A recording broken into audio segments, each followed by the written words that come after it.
પ્રબોધ સ્વામીજી એક વડીલ અને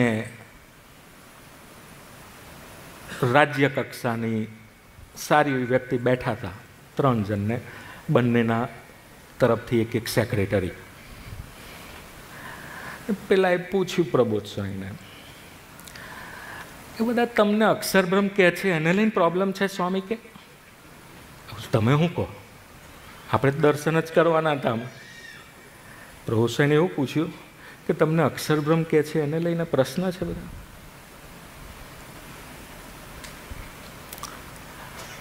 કે હું તો નથી કહેતો, પણ અમારા ગુરુ કહેતા હતા. તો કે શું વાત કરો છો? કે હા શું, પૂછી જો વડીલને. કે જુનાગઢ 2018માં સ્વામીજીએ શું કહ્યું હતું? સ્વામીજી હા, કે સ્વામીજીએ કહ્યું હતું કે પ્રબોધ સ્વામી બીજું કોઈ અક્ષરબ્રહ્મ માને કે ના માને, તારે પોતાની જાતને માનવાની. કે કહ્યું હતું કે સ્વામીએ જુનાગઢમાં કહ્યું હતું. કે જે ગુજરાતની મુખ્ય વ્યક્તિ હતી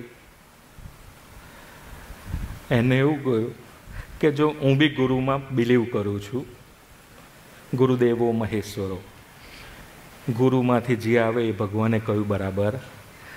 જો તમારા ગુરુ તરફથી જ આવ્યું હોય કે પ્રબોધ સ્વામી આપણે પોતાની જાતને અક્ષરબ્રહ્મ માનવાની, તો કોઈ પ્રશ્ન રહેતો જ નથી. માનો ને મનાવડાવો. કે કોઈ પ્રશ્ન નથી. કે